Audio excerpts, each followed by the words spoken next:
بسم الله الرحمن الرحيم، والصلاة والسلام على سيدنا محمد عليه الصلاة والسلام. نبدأ الأولاد مع بعضنا اليوم في سلسلة تعريف الشخصيات في الحرب الباردة، يعني في وحدة الحرب الباردة. طبعا الشخصيات الوحدة هذه ينقسم إلى 3 أقسام. أولا عندي شخصيات المعسكر الغربي، ثم المعسكر الشرقي، ثم شخصيات العالم الثالث أو عدم الانحياز. احنا راح نبدأ اليوم بشخصيات المعسكر الغربي. بالنسبة إن شاء الله راح نحاول نلخصهم لكم ونمدهم لكم بأبسط طريقة ممكنة. يعني محال ما تلزمش، يعني في الحصة هذه بربي إن شاء الله تحاول أنك بربي بإذن الله أنك تخرج فاهم من الفيديو هذا إن شاء الله. إذا نبدأ في المعسكر الغربي. وش فيه؟ سهل أخلا، فيه 9 شخصيات. احنا اليوم في الحصة هذه راح نقراو على 9 شخصيات ببساطة. يعني كنت تقرأ معايا دركا وتعاود من بعد، تبقى يعني تعاود مرة مرتين، راح تبقى متفكرها ان شاء الله وتنحى لك المشكله هذه اللي انت تخاف منها. اذا بالنسبه الى الشخصيات، قلنا اني عندي في المعسكر الغربي 9 شخصيات، ما كانش اكثر، نحتاج 9 فقط. من 9 هادو الحاجه المليحه انه 8 منهم امريكيين وواحد بريطاني. من 8 هادو امريكيين 7 منهم رؤساء. 7 منهم رؤساء. اذا من راح نبدا؟ إذا راح نبداو بالسبعة رؤساء هذا. أنا عندي واحد: ترومان، إيزنهاور، كينيدي، نيكسون، كارتر، ريغن، وبوش الأب. إذا هؤلاء أولا جنسيتهم أمريكيين، ثانيا منصبهم رؤساء كما قلنا هم 7 رؤساء. واضح؟ إذا في التعريف الشخصية وش مطلوب مني؟ أولا الجنسية، لازم تكون عندي نحدد الجنسية. كنا غلط في الجنسية، اخطأت في الشخصية. إذا الجنسية جبتها، ثم عندي أيضا المنصب، إذا هم رؤساء.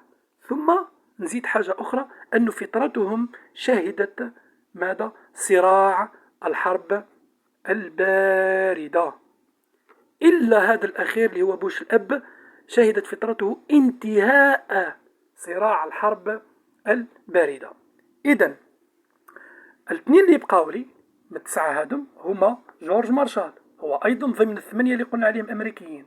إذا جورج مارشال لم يكن رئيس، بل كان جنرال ووزير خارجية أمريكي. نرجع ل8 اللي قلنا عليهم، واحد منهم خاطي اللي هو بريطاني. شكون هو؟ اللي هو وينستون تشرشل، اللي كان رئيس وزراء بريطانيا. إذا الآن نبداو في الإنجازات. إذا الآن لما نجي نعرف أنا ديجا يعني حاجة اللي بقى لي الجزء الأخير اللي هو الإنجازات. لو نجي نعرف على شخصية، ناخذ أي شخصية من هادو من 9، راح نقول مثلا من 8 عفوا، راح نقول باللي 7 عفوا هادم باللي سياسي أمريكي ورئيس الولايات المتحدة الأمريكية، شهدت فطرته صراع الحرب الباردة. إلا بوش الأب اللي قلنا شهدت فطرته انتهاء صراع الحرب الباردة. إذا الواحد اللي يبقى لي عفوا الثامن اللي يبقى لي في الملكة راح نقول عليه باللي جنرال ووزير خارجية أمريكا، جنرال ووزير خارجية الولايات المتحدة الأمريكية. يبقى لي التاسع اللي هو وينستون تشرشل، راح نقول عليه ليس أمريكي بل سياسي بريطاني ورئيس وزراء بريطانيا. ديجا خلاص مديت الجنسية المنصب. الآن راح نشوف الإنجازات، على الأقل إنجازين مهمين لكل شخصية. نبدأ بترومان. بالنسبة لترومان عرف بمبدأ باسمه، بعد خلاص مبدأ باسمه، وعرف أيضا بإلقائه لقنبلتي هيروشيما وناكازاكي.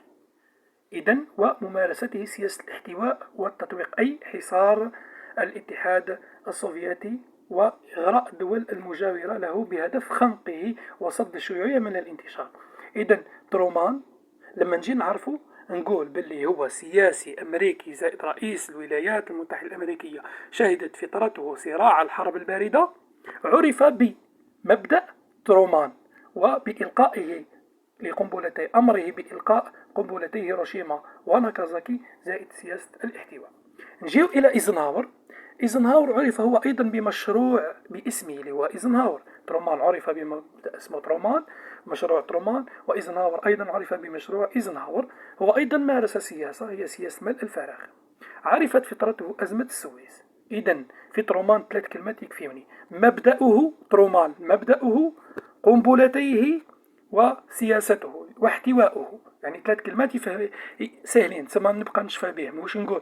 ترومان مبدأه قنبلتيه احتواؤه. سي بون، فهمتها. نروح إلى ايزنهاور. فراغه، يعني سياسة الفراغ مشروعه اللي هو ايزنهاور، وأزمته يعني فترة أزمة السويس، شهدت فترته أزمة السويس. ننتقل إلى كينيدي. كينيدي هذا الولاد في حاجة مليحة بزاف، أنه هو كان أسخر رئيس منتخب، وهذه سابقة في عهد الولايات المتحدة الأمريكية في ذلك الوقت. شهدت فترته أزمة الصواريخ اللي راح تكون أزمة كوبا بين الولايات والاتحاد السوفيتي. كما أطلق في عهد مشروع أبولو الفضائي.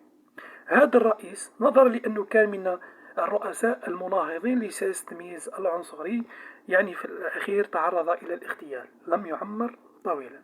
إذا كينيدي صغره، أزمته، مشروعه أيضا، واغتياله.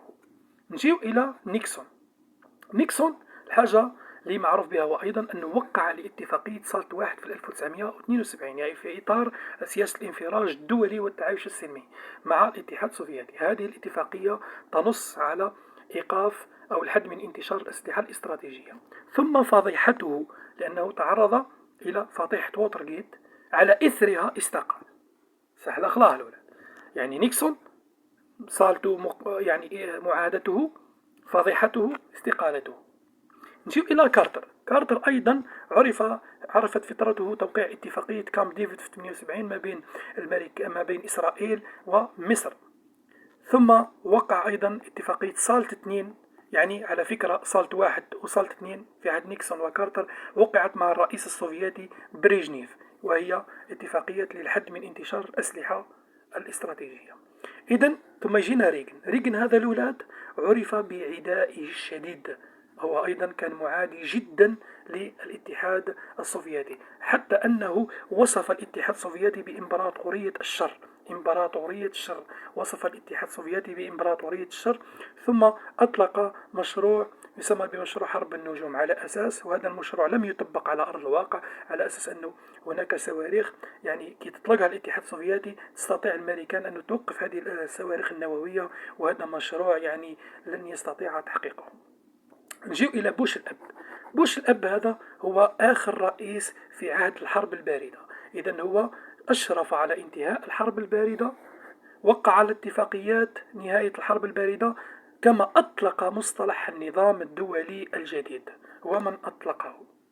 إذن الآن ننتقل إلى غير الرؤساء. حيجيني أيضا شخصية أخرى أمريكية اللي هو جورج مارشال، والذي عرف بمشروع مارشال. جورج مارشال مشروع مارشال، ثم نال جائزة نوبل للسلام. أيضا تشرشل أيضا هو وزير، كما قلنا رئيس وزراء بريطانيا، عرف بلاده يعني قاد بلاده في الحرب العالمية الثانية ضد ألمانيا النازية، وانتصر إلى جانب الحلفاء. أيضا عرف بمصطلح الستار الحديدي، والذي هو عبارة عن مصطلح أو تعبير مجازي، عبارة عن حدود وهمية يعني تفصل أوروبا الشرقية عن أوروبا الغربية.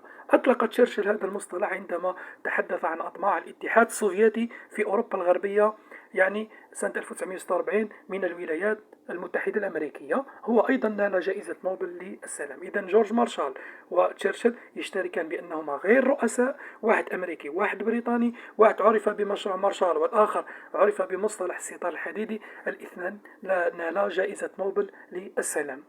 وبذلك نكون إن شاء الله أنهينا الجزء الأول من تعريف شخصيات الحرب الباردة. ما تنساوش الولاد دعموا الصفحة وديروا ابوني وشاركوا معكم باش توصل الفائدة وتعمل الفائدة. السلام عليكم.